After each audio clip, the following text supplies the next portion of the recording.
우리 설교 제목 같이 읽을까요? 우리는 시작. 우리는 문화의 창조자로 부름받았습니다. 이렇게 한번 인사합시다. 옆에 사람이랑. 당신은 문화의 창조자입니다. 이렇게 한번 얘기해 주세요. 창세기 2장 15절에서 25절입니다. 한 절씩 읽을까요? 제가 먼저 읽겠습니다. 여호와 하나님이 그 사람을 이끌어 에덴 동산에 두어 그것을 경작하며 지키게 하시고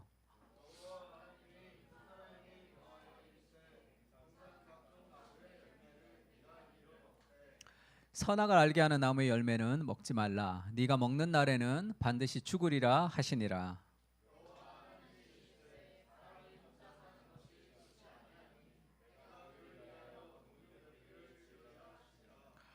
여호와 하나님이 흙으로 각종 들짐승과 공중의 각종 새를 지으시고 아담이 무엇이라고 부르나 보시려고 그것들을 그에게로 이끌어 가시니 아담이 각 생물을 부르는 것이 곧 그 이름이 되었더라.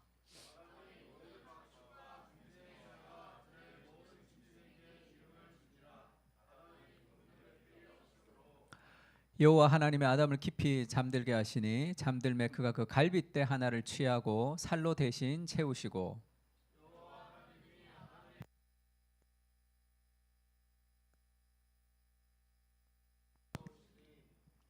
아담이 이르되 이는 내 뼈 중에 뼈요 살 중에 살이라 이것을 남자에게서 취하였은즉 여자라 부르리라 하니라.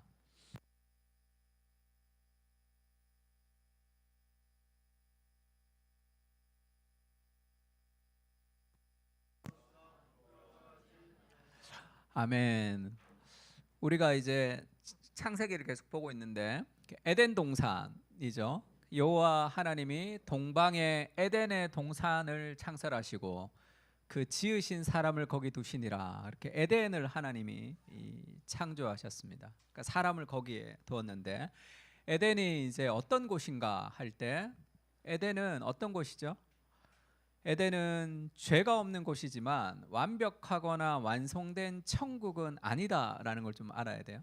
그래서 우리가 천국으로 갈 때 에덴으로 돌아가는 것이 아닙니다.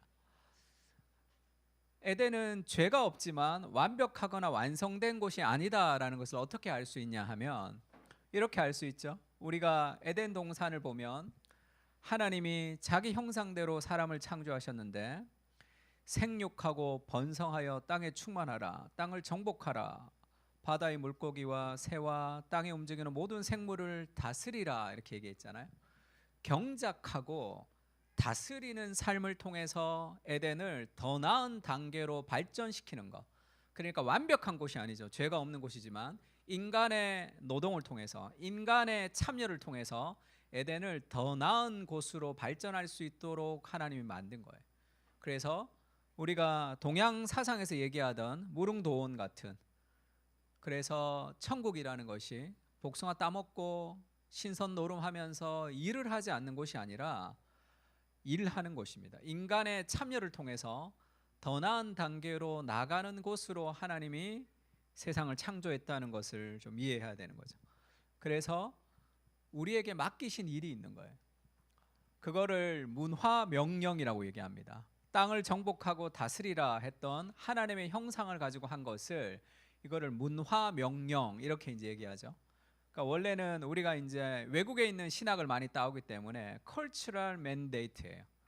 근데 cultural 하면 우리가 이제 문화라고 얘기하잖아요. culture 하면 문화인데 원래 이 culture라는 이 문화라는 것은 이 라틴어에서 왔는데 cult, 그러니까 우리가 이제 cultivate 할 때 경작하다 하면 그게 어원이 똑같습니다. 그러니까 문화라는 것은 가만히 놔두는 걸 문화라고 그러지 않죠. 가만히 있는 것을 자연이라고 그럽니다. 문화는 인간의 무엇을 통해서 인간의 노력을 통해서 자연을 더 나은 단계로 발전시키는 것을 그것을 문화라고 얘기해요. 그래서 문화명령이라는 거죠. 하나님이 만드신 자연이라는 그 원재료를 가지고 인간의 노동을 통해서 더 나은 단계로 만들어가는 것을 그것을 문화명령, 그것을 우리에게 하나님이 주셨다는 것을 알아야 돼요. 창세기 9장에 가면 에덴에서 아담에게만 문화명령을 준 게 아니라 타락했죠. 아담이 타락했습니다. 그래서 노아의 홍수 시대에는 노아가 홍수에서 구원을 받았죠. 노아의 방주에서 구원을 받고 나서 하나님이 노아와 그 아들에게도 그렇게 얘기합니다. 복을 주시며 그들에게 이르시되 생육하고 번성하여 땅에 충만하라. 그리고 땅의 모든 것을 다스려라 하는 것을 조금 다르게 얘기하는 거예요. 그러니까 타락한 이후에도 문화 명령이라는 것은 계속 이어지고 있다는 것을 알아야 됩니다. 그러면 하나님이 에덴에서 인간을 창조하신 목적은 인간의 무엇을 통해서 더 발전, 문화적으로 더 발전하는 곳으로 만드는 목적이 있는 거죠. 안식의 목적이라는 것이. 이것이 타락 이후에도 우리에게 계속 진행되고 있다는 것을 알아야 됩니다. 그래서 우리가 R 월터스의 창조 타락 구속이라는 책을 우리 제자 훈련할 때 우리가 좀 같이 공부하기도 하는데, 월터스의 책에서 월터스가 얘기하는 게 뭐냐면 하나님이 만드신 세상이 있죠. 아름다운 세상이 있는데 그게 타락했습니다. 그 타락한 세상에서 우리가 문화 명령을 어떻게 실천해 가야 되느냐 하면 이 스트럭처, 구조는 타락하지 않았다는 거죠. 그러니까 성이라는 건 하나님 만드신 좋은 거죠. 근데 그게 방향이, 디렉션이 바뀐 거예요.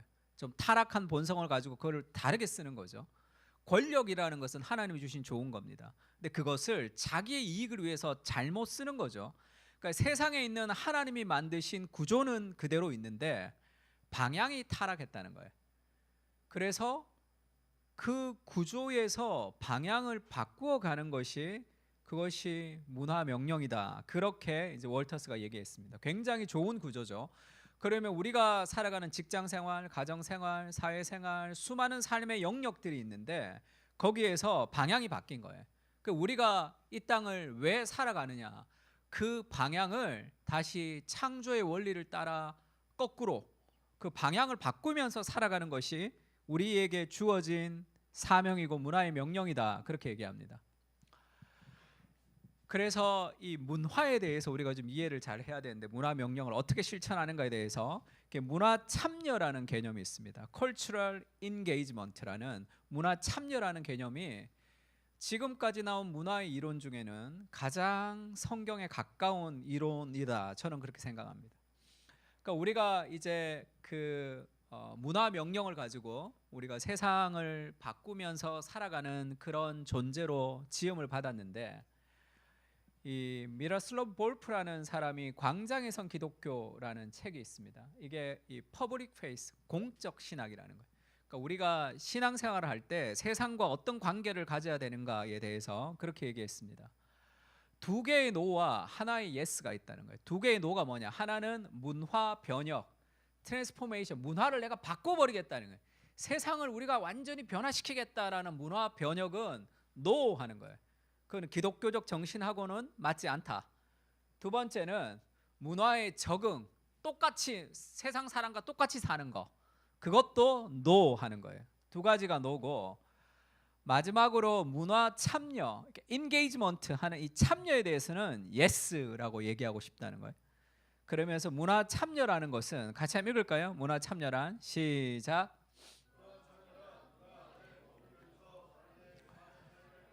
문화 참여라는 것은 문화 안에 머물면서 다르게 사는 삶을 말합니다. 그러니까 living without departing이에요. 같이 있으면서 다른 사고와 삶을 통해서 살아가는 것. 같은 구조 안에 있으면서 방향을 다르게 살아가는 삶을 통해 세상의 문화의 창조자가 되는 것을 얘기하고 있습니다. 그러니까 문화 변혁이 아니다, 문화 적응이 아니다. 이것을 우리가 조금 더 이해를 하게 된다면, 문화 변혁이 이때까지 70년대 80년대를 이끌어온 한국 교회 그리고 미국 교회의 주류 사회의 어떤 이 코드였어요. 세상을 변화시키자 그랬죠.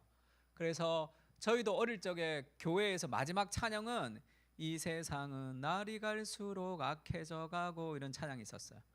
오라 우리가 세상을 변화시키자 하면서 쫙 내보낸단 말이에요. 근데 그게 좀 위험한 사상이에요. 왜냐하면 우리가 세상을 못 변화시킨다는 걸 알아야 돼요.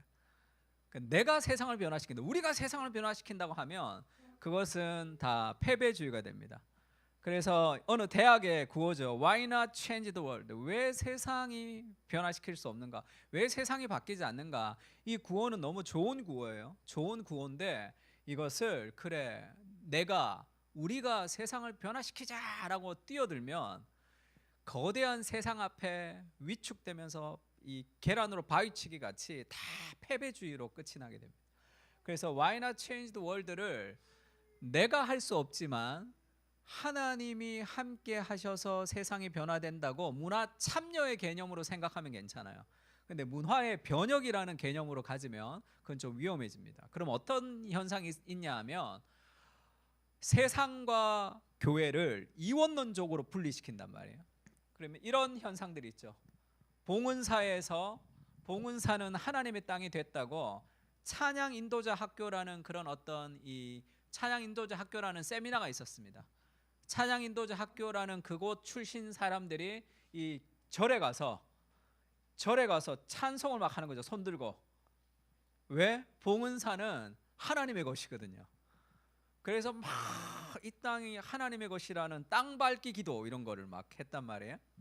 그래서 봉은사는 하나님의 땅이 됐다라고 땅 밟기 동영상을 막 올렸단 말이에요. 그래서 불교계가 들고 일어났죠. 그래서 불교계에 사과를 하는 일이 있었습니다. 그러니까 이런 일들이 왜 있냐 하면 문화를 변혁시키자라고 하면서 굉장히 무례해지는 거죠. 그러니까 우리가 다원주의 세상 속에 사는 게 아니라 기독교 국가인 것처럼 우리가 권력을 가진 사람인 것처럼 그런 식으로 문화를 이해하는 거죠. 대결 구도로 이해합니다. 문화를. 그러면 굉장히 잘못된 기독교가 되는 거죠. 그러니까 쉽게 얘기하면 구약 시대의 이스라엘이랑 비슷하다고 생각합니다. 이스라엘 어떻게 생각했습니까? 우리는 구원받았어. 너네 못 받았어. 나는 너보다 더 뛰어난 존재야. 우리 민족은 더 대단해. 그래서 지금 이스라엘을 욕먹고 있는 거죠. 지금도 이스라엘은 다른 민족들은 하나님이 함께하지 않고 우리만 하나님이 함께한다라는 그 후추파 정신이 있죠. 우린 다 할 수 있어. 너네는 못해. 그런 교만이 계속 지금 중동 전쟁의 갈등을 일으키는 거 아닙니까? 그러니까 그렇게 문화를 변혁시킨다고 할 때 가지는 착각, 그것이 한국 교회를 많이 이끌어온 거죠. 우리가 문화를 변화시킬 수 없습니다. 그래서 리차드 마우가 그렇게 문화를 변화시키자 했던 문화 변혁을 이 무례한 기독교라고 이렇게 얘기했어요. 다원주의 사회에서 좀 너무 무례한 기독교가 될 우려가 있다. 문화를 변혁시킨다는 것이.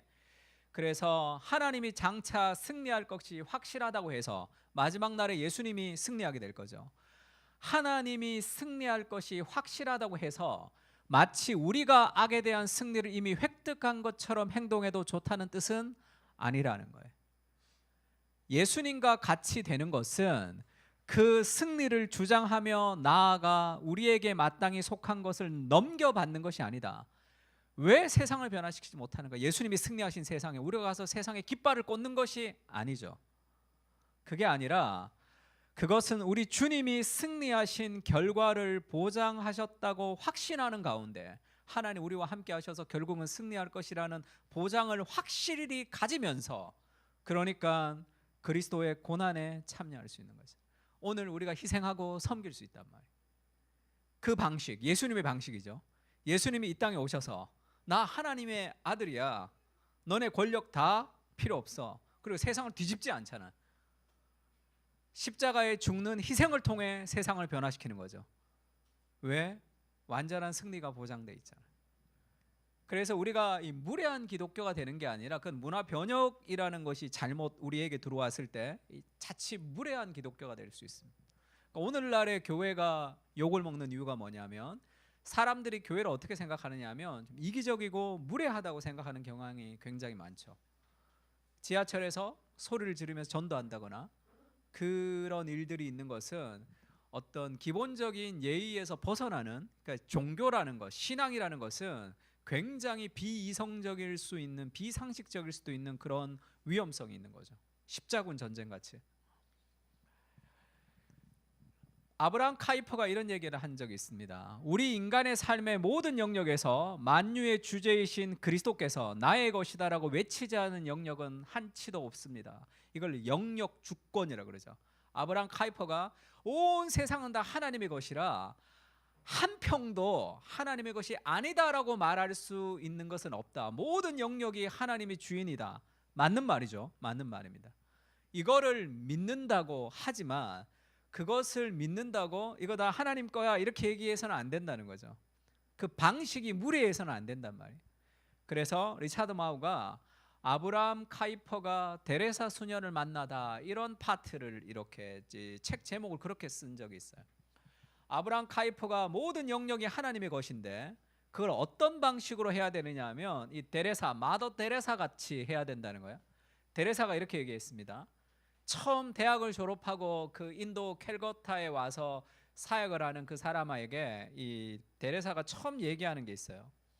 미사를 집전하는 사제를 보고 만지는 거, 그것은 거룩한 그리스도의 몸을 만지는 것이다. 나와 다른 사람을. 근데 여러분이 그 집에 가서 Home for the Dying이라는 죽어가는 사람들의 집이라는 데가 있습니다. 아주 가난하고 병든 사람들을 섬기러 가는 그런 인도에서 굉장히 열악한 그 마을에 섬기러 가는데 거기서도 똑같이 사제를 보듯이 똑같이 해야 된다. 왜냐하면 거기에는 애처롭게 변장하신 예수 그리스도가 계십니다. 그렇게 얘기하는. 그러면 그 사제를 볼 때 하나님의 영광스러운 그리스도의 몸이라고 생각을 하듯이 그 가난하고 소외되고 힘든 사람들을 볼 때 애처롭게 변장해 있는 그리스도라고 보는 거예요. 그래서 예수님 대하듯이 한 사람 한 사람 대하는 방식으로 하나님의 나라가 확장되는 거예요. 그 방식. 그러니까 문화의 변혁이라는 것은 결과이지만 우리가 세상을 변화시킨다라고 했을 때 그 생각이 가지는 교만을 극복할 수 없게 되는 경우가 있습니다. 그러니까 이 방식, 지금 이 말이 틀렸다는 게 아니에요. Why not change the world가 틀렸다는 게 아닙니다. 맞지만 그것은 이 방식으로 이루어진다는 거예요. 그것을 문화에 대해서 참여, 변혁이 아니다, 적응이 아니다, 참여다, 그렇게 얘기해요. 그러니까 우리는 문화의 창조자, 문화 참여자로 하나님 우리를 부르셨다는 거예요. 그 다음에 문화를 적응하는 게 있죠. 문화가 똑같아. 그냥 세상하고 다른 게 없어요. 구별됨이 없어요.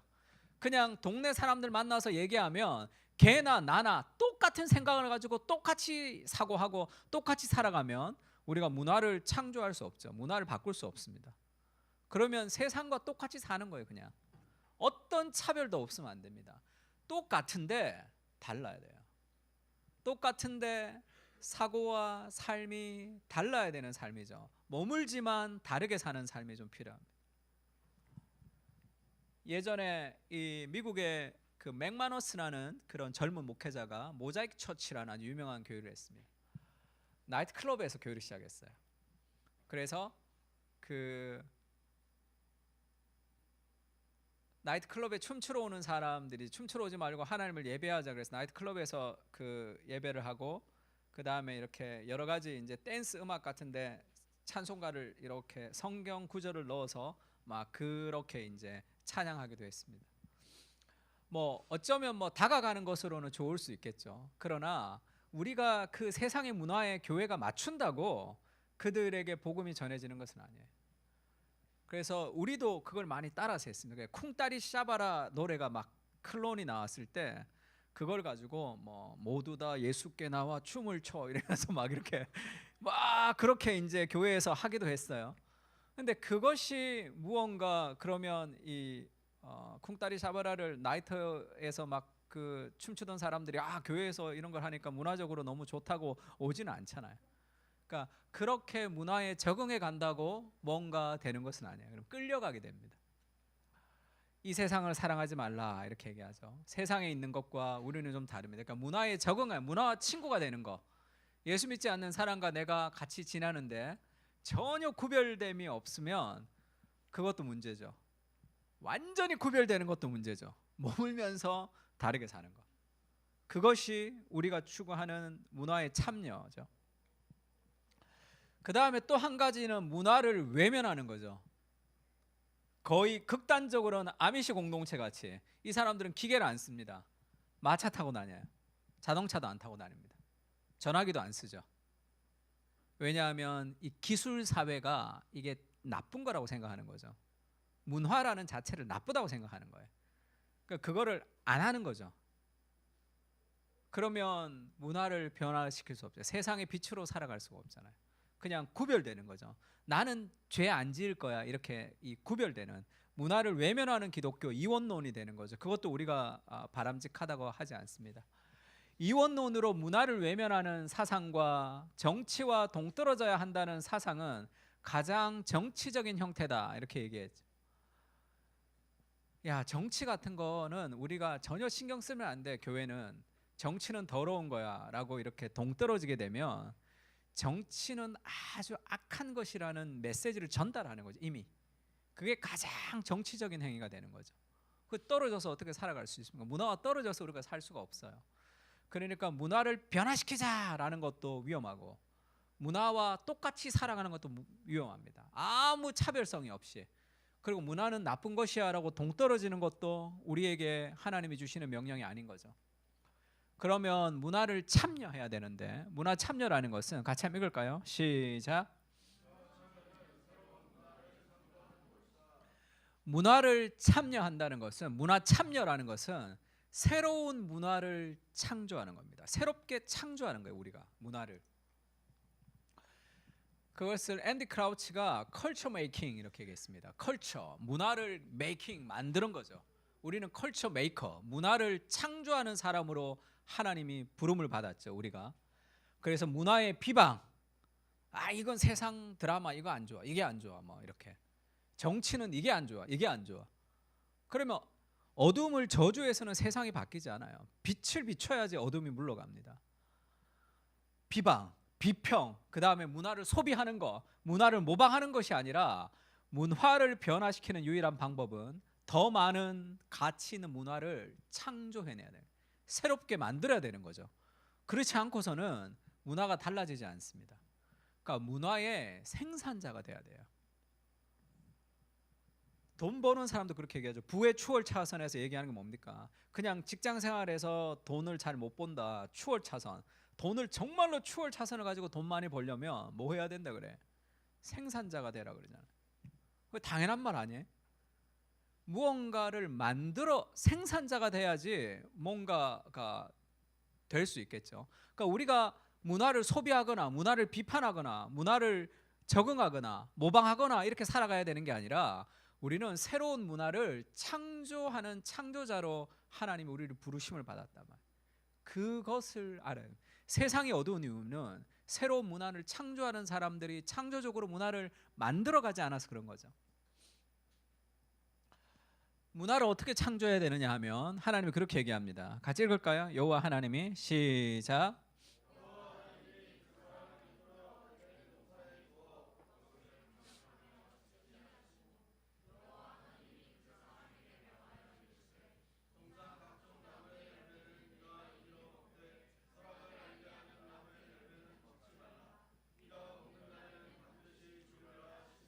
하나님이 네 마음대로 뭔가를 다 해라 이렇게 얘기하지 않습니다.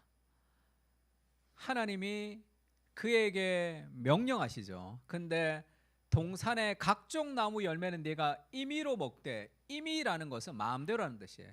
그러니까 하나님이 자유를 주십니다. 야, 네 마음대로 여기 있는 그 나무를 열매를 다 먹어도 돼라는 완전한 자유를 주시지만 그 자유에는 바운더리가 있는 거예요. 선악을 알게 하는 나무의 열매를 먹지 말라. 그 바운더리 안에서의 자유. 우리가 문화의 창조자가 된다는 것은 내가 하고 싶은 걸 내 마음대로 하는 것이 아니라 하나님이 우리에게 주셨던 그 바운더리 안에서의 자유라는 걸 알아야 돼. 그래서 하나님의 재료를 가지고 우리가 만들어가는 겁니다. 다양하게 연결하고 우리가 무에서유를 창조하는 것이 아니라 하나님이 창조해 놓은 수많은 것들을 연결하면서 우리가 만들어가는 존재로, 하나님의 매뉴얼을 따라 뭔가를 창조하는 존재로 하나님 우리를 만드신 거예요. 그래서 우리가 인도의 확신을 공부할 때도 얘기한 적이 있죠. 하나님의 뜻이라고 할 때 하나님의 뜻은 어떤 사람들은 이 관역이라고 생각해요. 하나가 있는 거예요. 하나님이 나를 향한 뜻이 정확하게 한 가지가 있는 거예요. 어떤 직업을 가져야 된다, 누구랑 결혼해야 된다, 어디서 살아야 된다라고 하나의 뜻이 있다고 생각하는 거예요. 그러면 늘 이 관역을 맞추기 바쁩니다. 기도하면서 늘 한 가지 하나님의 정확한 뜻을 찾는 거죠. 그렇게 해서는 신앙생활이 바르게 갈 수 없죠. 하나님의 뜻이 정확한 한 가지 뜻이 있는 것이 아니라 하나님의 뜻은 이렇게 있는 거죠. 동산 중앙에 있는 나무의 실과를 먹지 말라라는 바운더리가 있습니다. 나머지는 네 마음대로 하라는 거예요. 죄가 되지 않는 직업이라면 네가 원하는 것을 직업으로 가질 수 있습니다.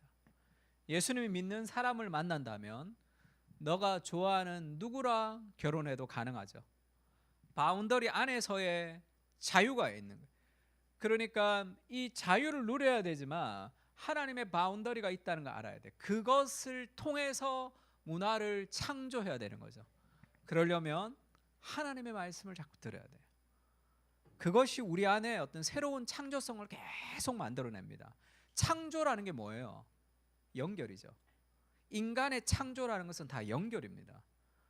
기존에 있는 하나님이 창조하신 것들을 연결하면서 창조되는 거죠. 핸드폰이 있네, 컴퓨터가 있네, 들고 다니는 거 하나 만들까 하면 아이패드 나오는 거잖아요. 뭐가 그렇게 창의적인 거 아니죠. 다 연결이, 모든 창조는 연결해서 나오는 거죠. 그래서 우리가 문화의 창조자가 돼야 된다고 생각할 때 제일 걸림이 되는 게 뭐냐면 이 다른 세상의 문화적인 내러티브가 우리에게 주는 게 뭐냐면 세상이 어떻게 창조되었냐면 대부분의 사람들 어떻게 창조됐다고 생각해요? 에르마 엘리시라는 고대 설화 같이 세상이 창조됐다고 생각합니다. 전쟁을 통해서 세상이 창조된 거예요. 시기와 질투를 통해서 그리스 신화 같은 데 보면 신이 굉장히 인간처럼 화내고 막 그러죠. 그러니까 에르마 엘리시 같은 이런 서사를 통해서 그렇게 세상이 창조됐다고 생각합니다. 그러면 이 세상이 그렇게 전쟁과 시기와 질투를 통해서 세상이 창조됐다면 이 땅을 어떻게 해야 되냐면 싸우고 쟁취하고 경쟁해서 무언가를 내가 얻어야 되는 세상이라고 생각하는 거예요. 그러니까 새로운 판을 다시 짜고 싶은 마음이 없는 거예요. 기존의 판에서 기존의 어떤 링 위에 내가 올라가는 거예요.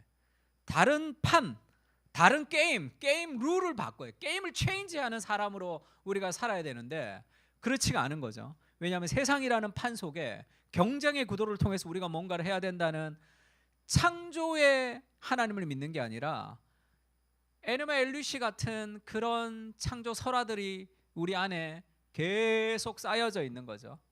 그래서 틴 켈러가 이렇게 얘기했습니다. 성경의 창조는 갈등의 결과물이 아닙니다. 창조는 전투의 후유증이 아니라 장인의 계획에 가깝습니다. 아주 실력 있는 장인이 계획한 그 계획 안에 창조가 있는 거잖아요. 그러니까 내가 얼마나 귀한 존재로 등장합니까? 우연히 태어난 존재가 아니라. 하나님은 참호를 파는 전사가 아니라 명품을 만드는 장인으로서 세상을 지으셨습니다. 태초에 하나님은 일하셨죠. 뒤늦게 추가된 필요악이나 인간이 만들어낸 제도가 아니라 창조주가 그린 밑그림이었다. 일이라는 것이.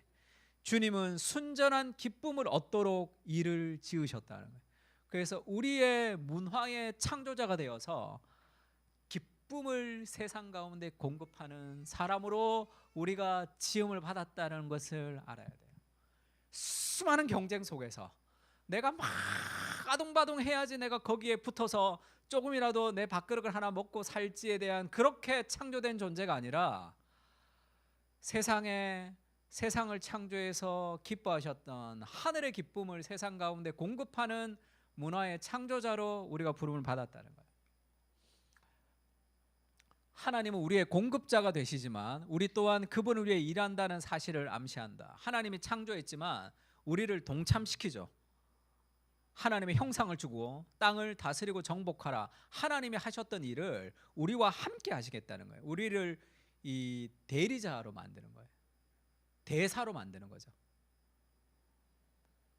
하나님은 세우는 사람을 통해 집을 지으신다.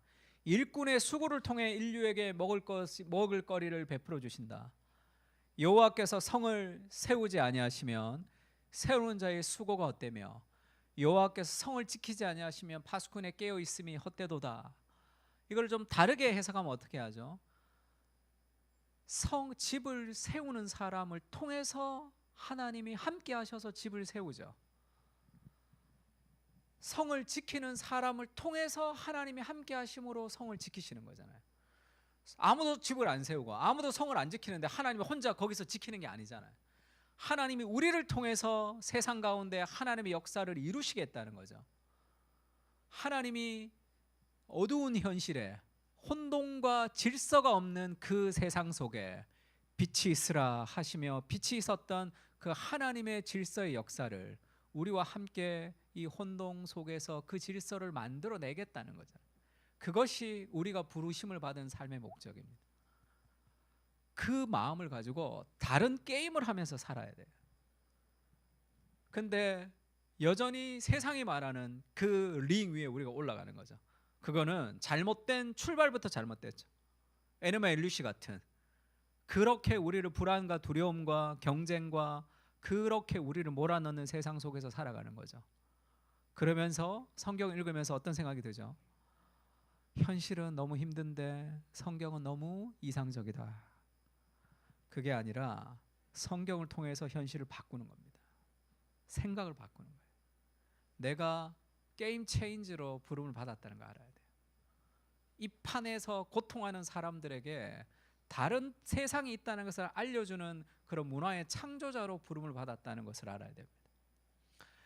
그래서 다스린다는 것, 정복하고 다스리라는 것은 청직이나 대리인이죠. 만물의 주인인 하나님이 경작의 책임을 인간에게 맡기신 겁니다. 내가 주인은 아니에요. 하나님이 맡기신 것을 내가 하나님의 뜻대로 행하는 사람이죠. 혼돈과 공허 속에 질서를 창조하신 것처럼 그 안에 있는 잠재력이 다 드러나도록 정원처럼 가꾸는 거죠. 국립공원 관리자예요, 내가. 그러면 그 자연을 잘 보존하기 위해서 잡초도 뽑고 우리가 만들어가는 거죠. 국립공원을 그냥 딱 갈아엎어서 아스팔트로 만드는 게 우리가 얘기했던 그 문화의 창조는 아닌 거예요. 하나님이 주신 원재료를 가지고 우리가 그것을 우리의 삶을 통해 드러내게 되는 거죠. 재료의 성장과 발전 잠재력을 끌어내어 최대한 풍성한 열매를 맺도록 손을 쓴다. 원재료를 가지고 재배열을 하는 겁니다. 하나님 우리에게 주신 이 세상이라는 원재료를 가지고 내가 할 수 있는 일들로 그것을 재배열하는 거예요. 그게 창조죠. 새로운 문화를 창조하는 겁니다. 육아를 한다 그러면 온갖 육아의 수많은 삶의 방식이 있지만 하나님의 매뉴얼을 따라 새롭게 창조하는 거예요. 직장 생활을 한다 그러면 수많은 사람들이 조언하는 그런 직장 생활의 어떤 룰이 있죠. 그게 아니라 하나님의 매뉴얼을 따라 새로운 직장 생활의 문화를 내가 창조하는 사람으로 살아간다. 아무도 가보지 않는 그 길을 하나님이 나를 통해서 일하신다고 생각하는 거예요. 하나님의 매뉴얼을 따라 기도를 통해 하나님이 주시는 마음을 따라 시작하는 거예요. 그렇게 새로운 문화를 창조하면서 살아가는 존재가 돼야 됩니다. 반틸이라는 사람이 변증학 수업 시간에 그렸던 그림인데 이 그림 제가 별로 안 좋아하는데 마치 이단 그림 같아서 별로 안 좋아하는데 하나님과 인간이 연결돼 있죠. 그 다음에 예수 믿지 않는 사람들은 인간의 이성이 그냥 스스로 주인이 되는 겁니다. 그러니까 모순이 있을 수 있고 우리는 수납적 재구성, 하나님의 생각을 따라 우리가 재배열하면서 창조하는 거예요. 모든 것을. 그러니까 너무 무겁지도 않습니다. 내가 해야 되는 것이 아니니까 하나님이 주셨던 방식의 수많은 원재료를 가지고 레고를 조립하듯이 이렇게 저렇게 이렇게 만들어 보는 거예요. 그러면서 새로운 것들이 하나님이 나를 통해서 새로운 문화를 창조하기를 원하십니다. 나는 같이 한번 읽을까요? 시작. 이게 반틸이 늘 했던 얘기인데 Thinking God's thoughts after Him. 나는 하나님의 생각을 따라 생각한다. 하나님의 매뉴얼을 따라 살아가는 거죠. 그러면 새로운 문화를 창조하는 창조자로 살 수 있습니다. 그렇지 않으면 어떻게 되냐 하면 이 혼유 사고가 많이 나는 게 뭐냐면 디젤 차에 휘발유 넣으면 차가 그거를 빨리 파악하면 돼요. 잘못 넣었으면. 그러면 그대로 차 싣고 가서 빼면 됩니다. 그런데 디젤 차에 휘발유를 넣었는데 그냥 달리잖아요. 그러다가 차가 서면 그거는 그냥 차를 엔진을 다 갈아야 되는 거예요. 디젤 차에는 디젤을 넣어야 되고 가솔린 차에는 가솔린을 넣어야 되죠. 그래야지 차가 제 기능을 합니다. 당연하죠. 주인이 가진 매뉴얼을 따르고 디자인을 존중할 때 자동차는 가장 잘 움직이죠. 기름을 넣지 않아도 벌금을 매기거나 감옥에 보내지는 않습니다. 근데 기름을 안 넣으면 고유한 본질과 속성을 무시한 탓에 자동차가 고장나거나 부서지죠. 인생도 마찬가지입니다. 주인의 매뉴얼, 하나님의 말씀을 따라 행동할 때 가장 잘 작동되는 거예요.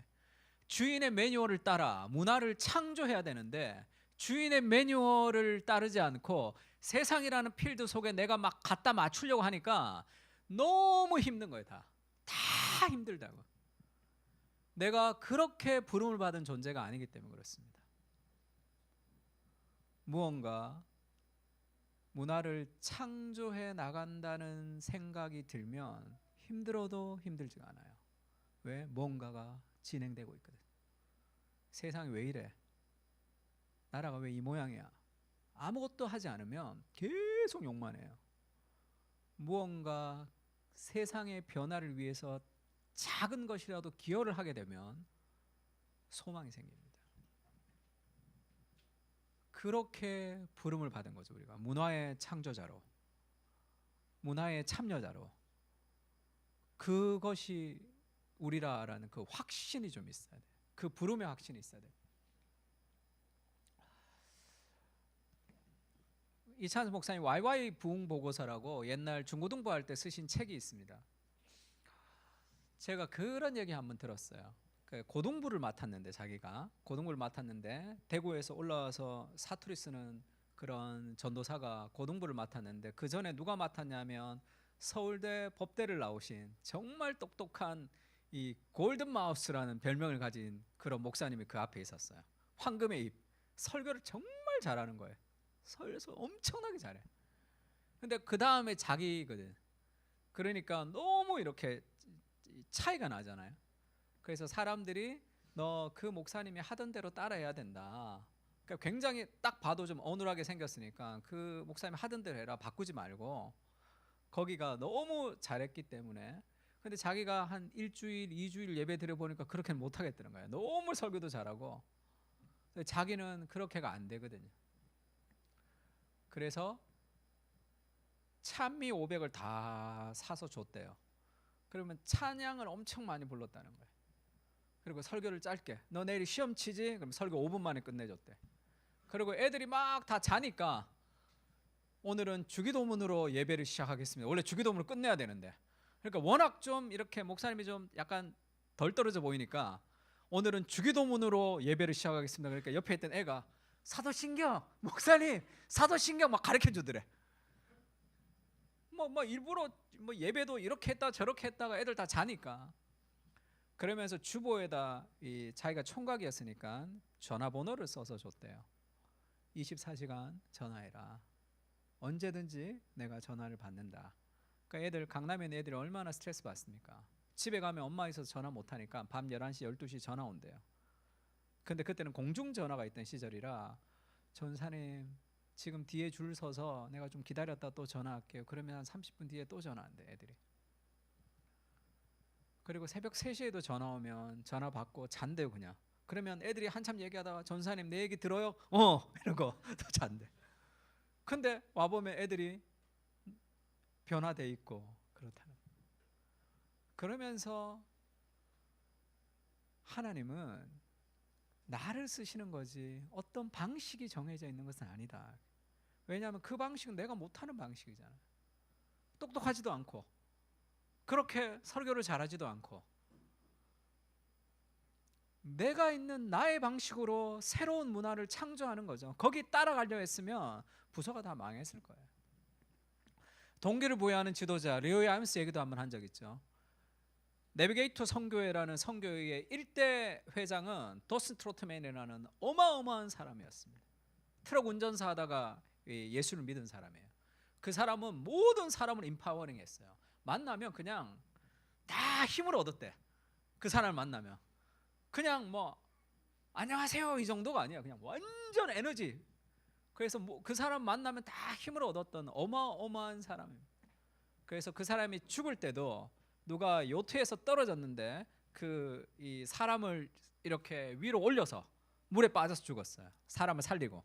그러니까 죽으면서까지 사람을 살렸던 사람이다. 그렇게 기사가 나올 정도로 어마어마한 사람이에요. 2대 회장이 누구냐면 자기가 전도했던 UCLA 대학의 론 세니라는 사람이에요. 아주 똑똑한 사람이었어요. 어마어마한 열정의 사람이었다가 2대 회장의 론 세니는 정말 지적인 사람, 3대 회장이 리로이 암스거든요. 아무것도 못하거든. 별 열정도 없고 자기는 똑똑하지도 않으니까 엄청난 스트레스에 눌린 거예요. 그러면서 기도할 때 하나님, 나는 도슨이 아닙니다. 나는 론세니도 아닙니다.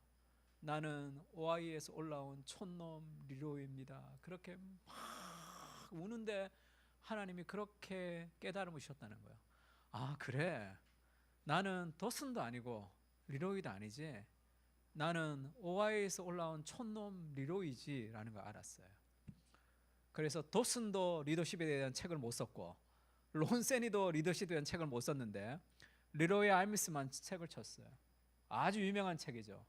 동기를 부여하는 지도자라는 책을 썼습니다. 자기가 리더십이 없다고 생각하니까 임파워링 리더십이라는 것이 나오기도 전에 몇십 년 전에 이 사람은 임파워링 리더십이라는 것을 깨닫고 세웠죠. 리로이 아임스가 회장을 할 때 내비게이터가 정말로 많이 전 세계적으로 퍼졌죠. 하나님이 나를 쓰시는 거죠.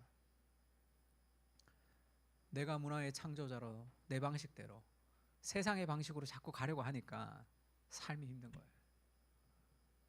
하나님이 나를 문화의 창조자로 부르셨고 나를 통해 하나님이 일하신다는 그 삶의 확신을 가지고 기도하며 하나님의 매뉴얼을 따라 새로운 문화를 만들어야 됩니다.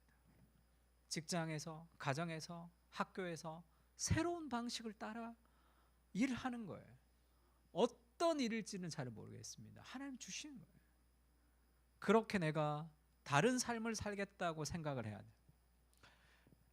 연합을 통해 같이 읽을까요? 시작. 하나님의 매뉴얼을 따라 우리가 창조하는 문화의 창조자가 되어야 된다. 얼마나 편해요. 그러니까 내가 막 창조가 안 돼도 되잖아. 하나님의 말씀을 따라 하나님이 주시는 수많은 재료를 가지고 연결하면 되잖아요. 레고 만들듯이. 레고도 계속 만들다 보면 잘 만드는 사람들은 레고 그 설명서대로 안 만들죠. 다 분해해서 내가 원하는 것들을 이렇게 이렇게 조합해서 더 새로운 것을 만듭니다. 그 방식이죠. 내가 원하는 대로 나한테 맞는, 하나님이 나를 문화의 창조자로 우리 직장 가운데, 우리 교회 가운데, 우리의 가정 가운데, 이 땅 가운데 내가 해야 될 나의 방식으로 하나님이 나를 문화의 창조자로 부르셨다는 것을 알아야 됩니다. 그 확신이 있을 때 우리가 그렇게 일하는 거예요. 저질러 보는 겁니다. 왜 그렇게 두려워하죠? 인생이라는 것은 하나님이 함께 하시는 모험이에요. 그래서 실패가 없습니다.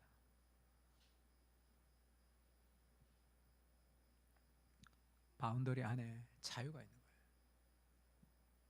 근데 그것을 연합이라는 걸 통해서 이루죠. 하나님의 매뉴얼을 따라 우리가 문화의 창조자가 되어야 되고, 그것이 나 개인이 아니라 연합을 통해서 이룬다는 거예요. 여호와 하나님이 사람이 혼자 사는 것이 좋지 아니하다.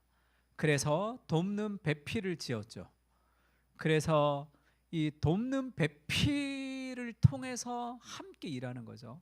왜냐하면 하나님이 관계적 존재, 삼위일체로 존재하시니까 인간도 그 연합을 통해서 함께 일하도록, 그래서 아담에게 혼자 일하도록 하죠. 처음에 혼자 사는 것이 좋지 않은 것을 아담이 어떻게 알았냐? 아담이 이름을 지으라 그러죠. 각종 새를 지으시고 아담에게 이름을 지으라 그럽니다. 근데 그 이름을 짓다 보니까 다 쌍쌍이잖아요.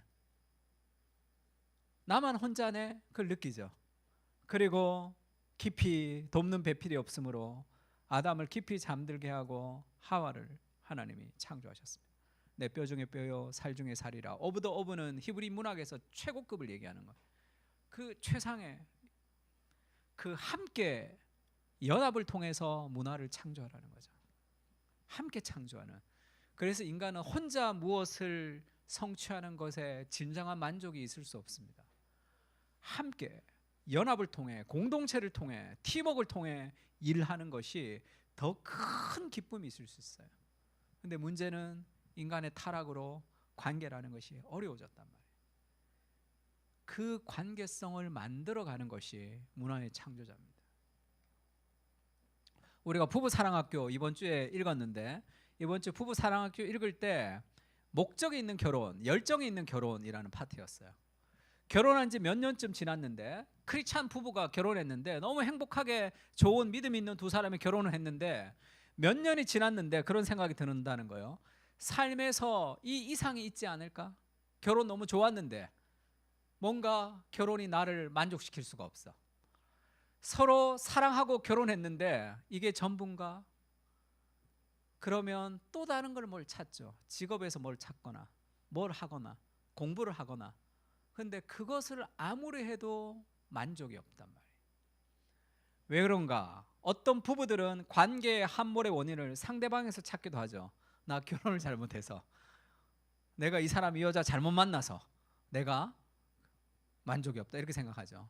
그렇지가 않고 위대한 목적이 없기 때문이다. 결혼의 연합은 목적이 있는 연합인데 목적이 없으니까 함몰되는 거예요. 시간이 지나면.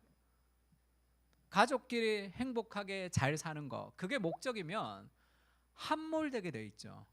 잘 생각해 보세요. 가족끼리 행복하게 잘 사는 게 목적이면 천국 가면 더 잘 사는데, 부부싸움도 없이 행복하게 잘 사는데 그럼 왜 여기서 그거를 뭐 노력을 해? 천국에 가면 더 잘 살잖아. 하나님이 그들에게 복을 주시며 이르시되 생육하고 번성하고 땅에 충만하라, 땅을 정복하라 할 때 그들에게 주시는 거죠. 연합을 통해서 바다의 새와 땅의 모든 생물을 다스리라 라는 것을 게리 토마스가 세 가지로 얘기합니다. 첫 번째, 동반하는 거죠. 부모를 떠나 연합하는 거. 그 다음에 자녀를 생산하죠. 땅에 충만하고 번성하라 라는 것을. 그 다음에 마지막에 기여가 있어. 기여. 결혼의 목적은 세상의 문화의 창조자가 되어서 세상에 기여하는, 그때 인생의 의미가 생긴다고 했죠. 기여가 없으면 삶의 의미가 사라집니다. 그들이 자기의 일을 구하고 예수의 일을 구하지 아니하되 그런즉 너희는 먼저 그의 나라와 그의 의를 구하라 해서 연합을 통해서 문화의 창조자, 우리가 바라봐야 되는 그 새로운 창조가 있다는 거예요. 교회 공동체를 통해서, 가족을 통해서, 그 연합을 통해서 이루는 무언가가 있습니다. 왜 그러냐면 연합을 통해서 내가 더 사랑하는 대상을 위해서 뭔가 기여하고 희생할 때 인생은 더 의미가 있어진다 그랬죠. 윤상이라는 가수가 있는데 저희 때 굉장히 그 히트 쳤던 가수예요. 윤상이 결혼할 때 알코올 의존을 멈출 수가 없었대요. 계속 하루에도 그 이렇게 몇 리터씩 계속 술을 마신 거예요. 매일. 그래서 거의 알코올 중독 수준이었습니다. 결혼해서도 그것을 벗어날 수가 없었어요. 근데 지금 술을 끊었습니다. 왜 끊었냐? 힐링 캠프에서 윤상이 20년 마시던 술을 아들 때문에 끊었다는 거예요. 윤상이 가요계에 했던 가장 큰 일은 엘톤인가요? 얘가 라이즈의 앤톤, 라이즈의 앤톤을 낳은 것이다. 그 전에 노래는 다 가요계를 위해서 가장 큰 일은 이 애를 낳은 거다 이렇게 얘기하는 것인데 왜 윤상이 술을 끊었죠? 자기 아들 때문이죠. 아무리 노력해도 자기를 위해서는 못 끊습니다. 나보다 더 사랑하는 대상, 그를 위해서는 끊을 수 있어요. 누군가를 위해서 세상을 향해서 뭔가를 기여한다고 할 때 그것이 내 인생에 의미를 줍니다. 내가 할 수 없었던 모든 것을 다 할 수 있게, 열정이 거기서 나오는 거예요. 삶의 모든 열정은 기여에서 나오는 거예요. 나를 챙기는 사람들은 절대 열정적으로 살 수가 없어요. 희생과 기여를 통해서 의미를 찾을 때 우리는 새로운 문화의 창조자로 살 수 있습니다. 제가 매일 페이스북에 글을 쓰는데 매일 글을 쓰면서도 그렇게 힘들지 않는 것은 제가 예전에 쭉 글을 썼는데 매일 써야 되겠다고 해서 썼어요. 매일 써야지 이게 하루끼가 매일 썼으니까 내가 목회자가 되어서 하루하루 하나님 주시는 생각을 버리지 말아야 된다 해서 썼습니다. 한 5년을 그렇게 썼어요. 매일 365일 썼습니다. 그때는 좀 힘들었습니다. 근데 지금은 뭐 365일을 쓰지는 않아요. 근데 일주일에 주일 빼고는 거의 다 씁니다. 그게 그렇게 힘들지 않으면서 그렇게 쓰게 될 수 있었던 계기가 하나 있는데, 몇 년치 제 페이스북 글을 어느 부목사님이 자료로 만들었어요. 그러니까 자기 교역자들 다 돌려보고, 자기 담임 목사는 페이스북을 안 하는데 목사님 글은 자기가 달달이 만들어서 보고를 한다고 그러더라고요. 그러니까 그 교회를 한번 갔습니다. 강의를 갔더니 목회자들이 쭉 모여 있어요. 모여 있는데 내가 썼던 페이스북 글들을 다 공부하면서 읽는다 그러더라고요. 일단 부끄러웠고, 그냥 막 쓰는데 그냥 막 쓰는데 그걸 본다고 하니까 좀 부끄러웠고 부담이 됐고, 그래도 뭐 그거를 막 애써서 쓰지는 않습니다. 그러면서 제가 생각을 바꿨죠. 페이스북이라는 것도 사역이구나. 내가 사람들에게 기여할 수 있는 그런 하나님의 도구가 될 수 있구나. 그래서 저는 제 페이스북 친구 중에 90% 이상은 다 목회자입니다. 평신도들 거의 없어요. 그것이 세상을 향해서 기여하는 거죠. 우리가 큐티 하는데 이 큐티 이제 나눔방 할 텐데, 매일 큐티를 하려면 어떻게 하면 매일 큐티 하는 줄 알아요? 제일 쉬운 방식은 그런 마음이 있으면 매일 큐티를 쉽게 할 수 있습니다. 큐티 나눔방에 내가 매일 큐티해야지, 매일매일 큐티해야지. 그럼 다 못해요. 자기를 위한 거거든요. 다 못합니다. 우리 교회에 참 바쁜 직장인도 있고 힘든 사람들도 많은데, 나라도 부족하지만 내가 매일 해서 그 큐티 못하고 바쁜 사람들한테 말씀을 좀 섬기고 싶다는 마음을 가지면 매일 할 수 있어요. 쉽게 매일 훨씬 더 강력한 동기를 할 수 있습니다. 그래서 섬기는 사람이 더 복을 누리는 거예요. 주는 것이 받는 것보다 복이 있도다. 그 진리죠. 가지는 것이 복이 있다고 세상 사람들이 생각하기 때문에 우리가 문화의 창조자로 살아갈 수 없는 거죠. 연합을 통해서 창조자가 되어야 되는데, 우리 골로새서 같이 읽을까요? 우리가 시작.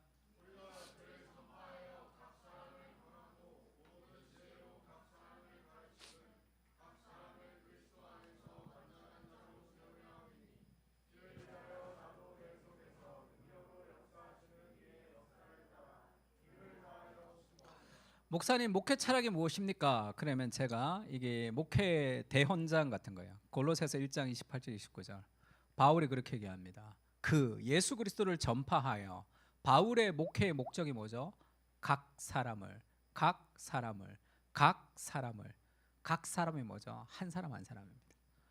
한 사람 한 사람을 권하고 가르치고 그리스도 안에서 완전한 자로 세우는 것, 그것이 바울의 목표죠. 그것을 위해서 내 속에서 능력으로 역사하는 이의 역사, 성령님의 역사와 함께 나도 힘을 다해 수고하는 것, 그게 교회의 목적 같은 겁니다. 그러니까 저도 그걸 비슷하게 이렇게 썼어요. 바울처럼 쓰지 않았지만 제 이 속의 문구를 보면, 예수님을 만나면서 인생의 회심을 경험했고, 오카노 목사님을 만나면서 목회적 회심을 경험했습니다. 한 영혼을 제자 삼는 사역을 인생의 사명으로 생각하며 그 사랑교회를 개척하여 섬기고 있다. 그 사랑교회 성도 한 사람 한 사람이 하나님 앞에서 가장 아름다운 인생의 열매를 맺는 것을 하나님이 주신 가장 위대한 소명으로 생각하며 제자훈련 사역을 위해서 음보 포럼을, 복음적 개척을 위해서 시티즈 코리아를 섬기고 있다, 이렇게 썼습니다. 저게 제가 살아가는 삶의 어떤 이유 같은 거죠. 제가 사고 나면서도 그렇게 생각했는데 죽었으면 끝나는 거죠. 그냥 그렇게 죽었으면 끝나는 겁니다. 아까도 얘기했죠. 내 인생의 목적이라는 것은 사실 없어야 되는 거죠. 내가 뭐를 위해서 살아갈까, 내가 되고 싶은 그거는 그거 안 되고 천국 가면 더 좋은 거잖아. 사실 맛있는 거 먹고 좋은 차 타고 좋은 집에서 돈 많이 벌고 그러면 천국 가면 되잖아요. 왜 여기서 그걸 위해서 그 고생을 왜 해? 천국 가면 그거 안 해도 거기서 내가 정말 행복하게 그렇게 살 수 있는 거잖아요. 그럼 우리가 이 땅을 살아가는 이유가 뭐냐? 너희에게 유익이라. 바울이 그렇게 얘기해요. 바울은 사람들을 세워가는 그 일을 위해서 인생을 드리는 거죠. 그것이 바울은 너무 대단해서 그런 게 아니라 그것이 가장 합리적인 삶의 목적이죠. 목사님 인생의 목적이 무엇입니까? 나 잘 되는 거. 천국 가면 되잖아요. 더 잘 되잖아. 그게 목적인 것은 너무 말이 안 되잖아요. 그러면 이 땅에서 있는 이유는 여기를 위해서 있는 것이 아니라 사람들을 위해서 있는 거죠. 그날 죽었으면 천국 갔겠죠. 그날 죽지 않은 것은 한 사람 한 사람을 그리스도 안에 세우는 그 삶이 하나님이 우리에게 주신 사명이죠. 나에게 주신 사명입니다. 우리 한 사람 한 사람도 마찬가지죠. 그렇게 그리스도의 제자로 우리가 세워져서 우리가 있는 곳에 한 사람 한 사람들을 세우며 살아가는 거예요. 지난주에 부산에서 왔던 이 부부가 있는데 그 얘기하더라고요. 목사님 팀 켈러 강의 많이 들었는데 목사님이 팀 켈러를 강의를 하시고 팀 켈러를 너무 좋아하셔서 그게 우리 창민이 지연이 부부에게 영향을 미쳐서 자기들 결혼할 때 팀 켈러의 결혼을 말하다를 선물해 줬다는 거예요. 그거를 알려줘서 자기들이 그 책을 보고 너무 많이 배웠다는 거예요. 목사님 간접적으로 우리가 목사님의 영향을 받은 겁니다. 감사합니다 이렇게 얘기하더라고요. 그러니까 그렇게 살아가는 거죠. 우리가 회복되고 우리가 하나님의 말씀을 따라 만나는 수많은 사람들을 우리가 문화의 창조자로 살아가는 그 삶이 가장 합리적이고 행복하고 의미 있는 거예요. 그것은 바울이 너무 대단한 삶이라가 아니라 누구든지 나를 따라오려거든 자기 십자가를 지고 나를 쫓을 것이라가 가장 행복하고 의미 있기 때문에 우리에게 하나님이 초대하시는 거죠. 세상이 그렇게 얘기하지 않기 때문에 그렇습니다. 너를 챙겨야 돼. 에노마 엘리시 같이 살아야 돼. 이렇게 얘기하는 거예요. 하나님이 너의 인생의 공급자가 되셔서 너에게 부어줄 것이다. 후히 주라. 그러면 내가 너에게 누르고 흔들어 넘치도록 안겨줄 것이다. 그 복의 통로가 되어서 내가 있는 곳곳에서 문화의 창조자로 살아가는 삶의 무엇을 행하도록 하나님이 우리를 연합시켰다는 거예요. 우리의 공동체를, 우리의 가정을 그렇게 연합시켰습니다. 그래서 너희는 세상의 빛이라. 산 위에 있는 동네가 숨겨지지 못할 것이다 할 때 이 세상의 빛은 교회 공동체를 얘기합니다. 그 에베소서를 존 스토트가 하나님의 새로운 사회 이렇게 표현했어요. 이 교회 공동체 안에서 하나님의 말씀의 통치가 이루어지면서 여기가 새로운 문화, 대안 문화, 세상과는 다른 학벌과 능력과 외모와 실력을 가지고 칭찬받는 곳이 아니라 하나님의 형상인 그대로 사람을 사랑하고 위로하고 격려하며 모든 사람이 하나님 주신 잠재력을 다 발휘하며 살아가는 그런 베이스 캠프가 되는 거죠. 그것이 세상에 빛을 비추는 연합을 통해서 이루어가는 곳입니다. 대안 공동체, 그 연합을 이루어야 되죠. 그것이 팀 켈러는 교회가 연합을 이루어야 된다. 한 교회의 성장으로는 도시를 섬길 수 없다 이렇게 얘기했습니다. 누가 그런 얘기 했어요. 목사님 강의 그렇게 많이 나가시는데 교회에서 좋아합니까? 자기 목사님이 자꾸 선교를 나가는데 교회 장로님들이 자꾸 나가지 마라 그렇게 얘기한다는 거예요. 그래서 제가 그 얘기했습니다. 두 가지를 좀 바꾸면 되는데 첫 번째는 목사님이 주일 강단 설교를 자꾸 비우는 것은 별로 좋지 않다. 두 번째는 목회자의 비전이 돼서는 안 되고 그것이 공동체의 비전이 돼야 되는 거다. 목회자 개인의 비전이 되면 그것은 뭐 당연한 거겠죠.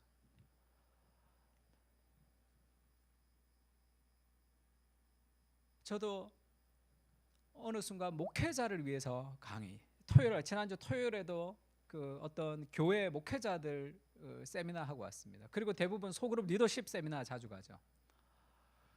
가면 제가 우리 교회의 소그룹을 보면 하나님의 말씀으로 그렇게 삶을 변화시키는 소그룹이 되려고 애쓰고 있는데 한 50점 정도라면, 100점까지 우리가 가고 있는 중이라면 일반 교회의 소그룹은 한 20점도 안 되는 그런 정도의 상황이 많죠. 그래서 교회는 크지만 늘 소그룹 전화가 오면 목사님들이 늘 그렇게 얘기합니다. 목사님, 전혀 소그룹이 잘 안 되고 있습니다. 왜 모여야 되는지도 잘 모릅니다. 이제 그런 얘기가 많죠. 그러니까 제가 하고 싶은 얘기를 잘 하지 못할 때가 많습니다. 2번, 3번 가야 하고 싶은 얘기를 하는 거예요.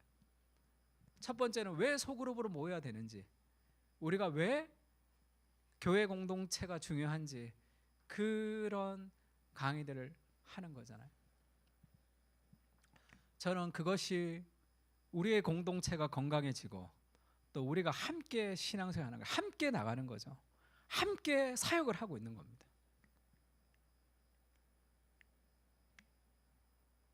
제가 이번에도 그 글을 쓰면서 왜 교회는 가짜 뉴스에 취약할까? 그거를 독서의 관점에서 공감적, 성경을 그대로, 성경을 우리가 이해를 동반한 신앙이 아니라 무조건 믿는 신앙이 되었기 때문에 잘못됐고, 또 공감적 독서와 비판적 독서에 대한 연결성이 좀 부족하다. 성경을 또 비판적으로 보는 사람들도 있죠. 자유주의 신학자들 같은 경우 성경을 공감적으로 이해를 동반한 신앙으로 읽으면서도 세상의 문화를 비판적으로 볼 수 있는 눈을 좀 가져야 된다. 그래서 우리가 스카펙 책도 그렇게 공부하고 있는 거죠.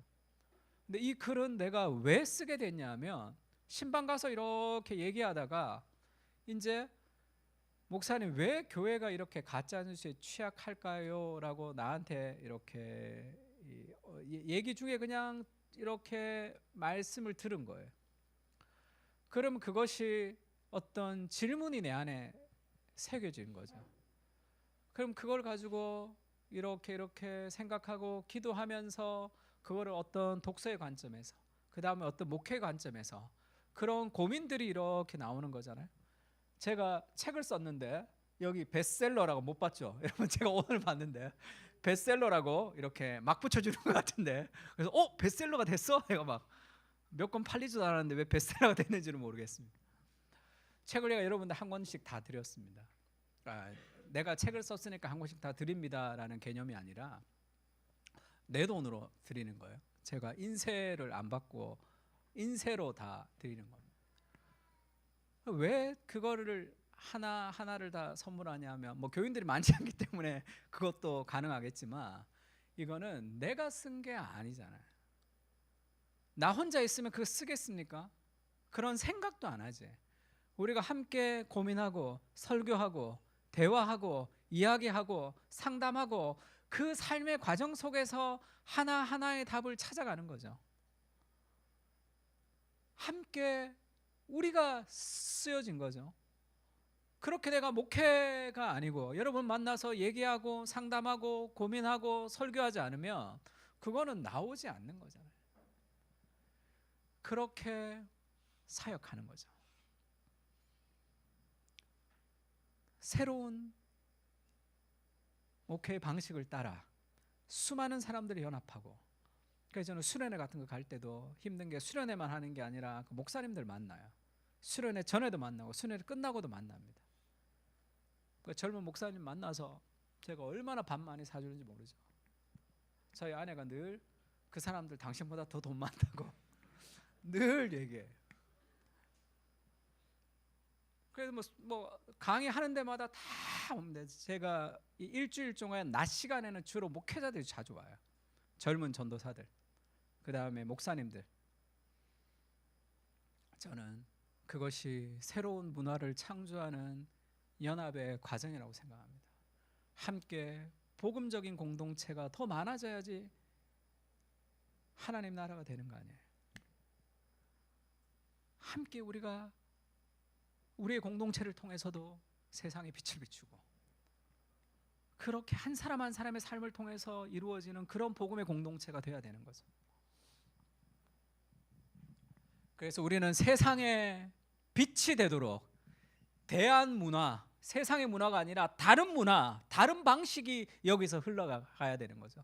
그래서 그것을 격려받고 위로받으면서 세상에 가서 우리가 힘들었던 것들이 와서 이 방식대로 살아가는 것이 맞다는 것을 여기서 확인하는 거죠.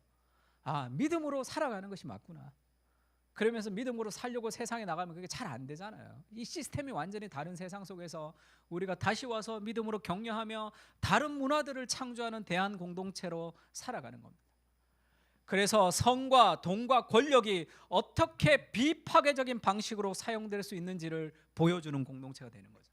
그렇게 새로운 문화를 창조하는 겁니다. 계급과 인종이 그리스도 안에서 어떻게 어울릴 수 있는지도 보여줘야 되고, 예술, 교육, 정부, 비즈니스 등을 사용해서 어떻게 문화를 형성할 수 있는지, 사람들에게 절망이나 냉소 대신에 어떻게 희망을 줄 수 있는지를 보여주는 대한 공동체죠. 우리가 도시로 가야 하는 이유는 생활을 즐기기 위해서가 아니에요. 도시, 더 좋은 데 가서 더 좋은 생활을 누리기 위해서 도시로 가는 것이 아니라 생활의 즐거움으로 인해서 어느 정도 풍성해질 수도 있지만 궁극적으로 우리가 도시에 사는 이유는 섬기기 위해서죠. 우리는 언어와 사랑의 행동을 통해 이웃들의 평안과 안전, 그리고 도시의 번성을 위해서 일하는 새로운 문화의 창조자로 이웃을 만나고 아이들을 키우고 직장 생활을 하고 교회 생활을 하면서 새로운 문화의 창조자로 하나님이 우리를 부르셨다 하는 것을 기억해야 됩니다. 우리가 아까 찬양할 때 이 구절 읽었는데 같이 한번 읽을까요? 시작.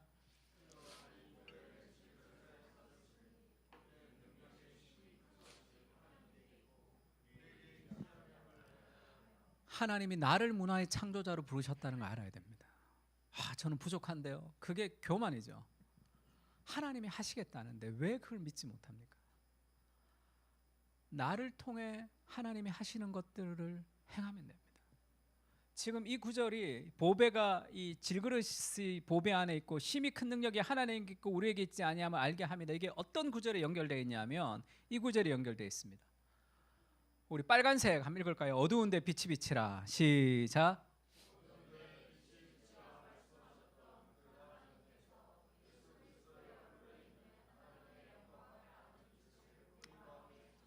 아멘.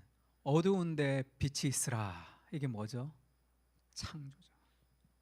혼돈과 공허가 있었던 그곳에 하나님이 빛이 있으라 하면서 그 어두운 곳에 빛을 비추어 주셨던 그 창조의 하나님의 능력이 예수 그리스도의 얼굴에 있는 하나님의 영광을 아는 빛을 우리 마음에 비추셨다. 그래서 그 빛을 받아 세상을 비추는 빛으로 살아가라.